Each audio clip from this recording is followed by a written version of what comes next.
안녕하세요. 안녕하세요. 저는 06기 최태호라고 합니다. 저는 1곡이 최민경입니다.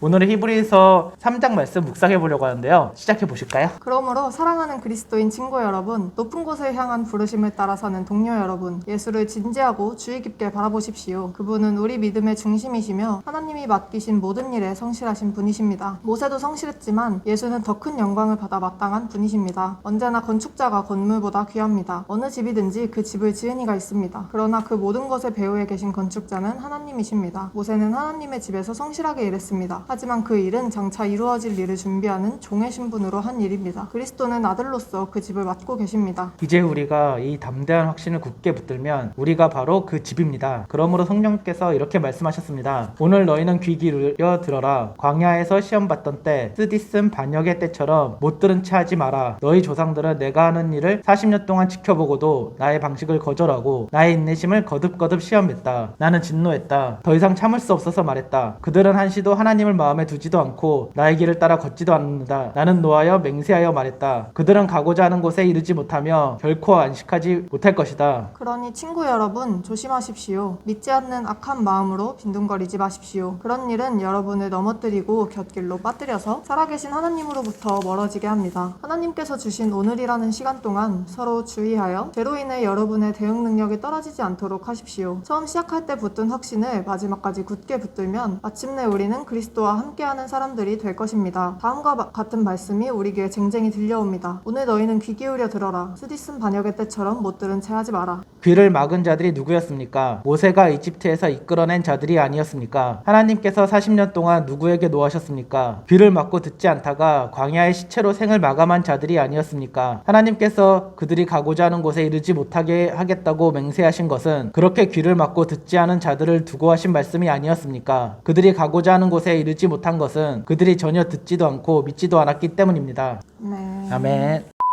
자, 그렇다면 묵상의 시간. 잠깐 갖고.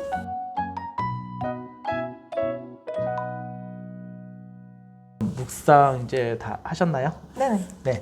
어디가 가장 마음에 드셨어요? 저는 처음에 이제 하나님께서 말씀하신 곳에서 오늘 너희는 귀 기울여 드려라 이 부분부터가 마음에 와닿았었거든요. 그들은 한시도 하나님을 마음에 두지도 않고 나의 길을 따라 걷지도 않는다라고 이렇게 말씀하시는 부분이 있어요. 나의 길이 근데 예수님을 뜻한다고는 생각이 처음으로 이렇게 들었어요. 그리고 예수님을 따라서 같이 가지 못할 경우에 결코 우리가 하나님이 계신 곳에 다다르지도 못하지 않을까. 즉 예수님 붙잡지 않으면 이런 생각이 처음으로 들었었거든요. 민경자매는 어땠어요? 다른 부분에? 저는 네. 첫 번째 말씀 부분을 보면 네. 언제나 건축자가 건물보다 귀하고 어느 집이든지 그 네. 집을 지은 이가 있다라고 말씀을 하시잖아요. 네. 이걸 보면서 시계 제작공의 비유라는 한 시계 신학자가 제작- 얘기한 그 이야기가 생각이 나더라고요. 네. 어떤 사막에 시계가 하나 딱 떨어져 있으면 여러분들은 그걸 보고 이 시계가 땅속에서 솟아났구나 라고 생각을 하시냐, 아니면 이 시계를 누군가 만들어서 이 자리에 있는 거다라고 생각을 하냐. 그리고 이 시계의 제작자가 바로 하나님이다. 인간처럼 네. 복잡한 형상을 지을 수 있는 건 하나님밖에 없다라는 비유거든요. 그 이야기처럼 모든 건축의 건축자는 하나님이시다. 그러니까 이 세상 모든 걸 지은 분은 하나님이시다라는 말이 딱 맞는 것 같아서 그 비유가 딱 생각이 나더라고요. 저도 이렇게 듣다 보니 갑자기 생각이 났는데요.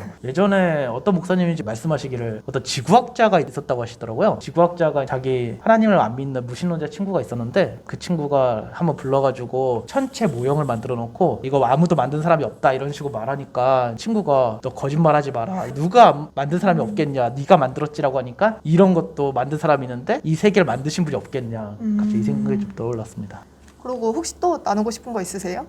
저는 뒷부분에서 완고하다는 단어에 초점이 두어지더라고요. 보통 목사님들도 많이 말씀을 하시지만 오랫동안 예수님을 믿다 보면 자신도 모르게 유태인이 된 것 같다는 이렇게 착각이 들어질 때가 많이 있잖아요. 저의 경우도 좀 그런 경우가 있지 않았나라는 걸 다시 되돌아보게 되었어요. 예를 들면 같이 예배를 드리는데 나는 되게 열심히 예배를 드리고 있는데 열심히 예배 드리고 있지 않는 것 같은 그런 사람이 눈에 보이게 되면 나는 열심히 예배하고 있는데 왜 저 사람은 예배를 열심히 하고 있지 않은 걸까라는 생각이 자신도 모르게 드는 그쵸. 경우가 저희 경우에 좀 있는 것 같더라고요.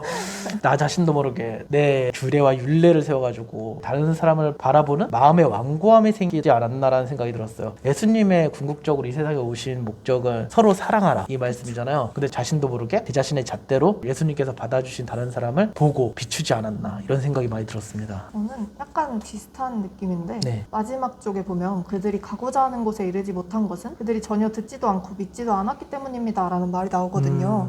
네네. 근데 사실 이 당시 광야 생활을 하던 모세가 데리고 나온 이스라엘 백성들은 그 어느 때보다 많은 기적을 경험한 사람들이잖아요. 그쵸. 데리고 나올 때도 네. 10개의 재앙을 보고 나온 사람들이고 나와서도 홍해를 가르고 만나가 내리고 그런 자들인데도 보고도 믿지도 못했다는 얘기가 나오는 게 열심히 교회를 다닌다고 예배를 드린다고 말은 하지만 마음속으로는 잘 믿지 못하는 부분이 한두 개씩 꼭 있잖아요. 그쵸 그쵸. 그런 부분이 생각나면서 우리도 하나님의 말로만 믿고 제대로 듣고 있지는 않은 건 아닐까 하는 생각이 들어서 스스로 되돌아보게 되더라고요. 이렇게 히브리서는 저희한테 참 많은 교훈을 주는 말씀인 것 같아요. 그러니까요. 여러분들은 어떻게 보셨나요? 더 많은 이야기를 나누고 싶으시면 댓글로 남겨주시면 감사하겠습니다. 네, 다음 주에는 이제 히브리서 4장 말씀 묵상할 시간입니다. 그리고 다음 주에 뵙도록 할게요. 지금까지 같이 봐주신 여러분 정말 감사합니다. 다음 주에 뵙겠습니다. 다음 주에 뵙겠습니다.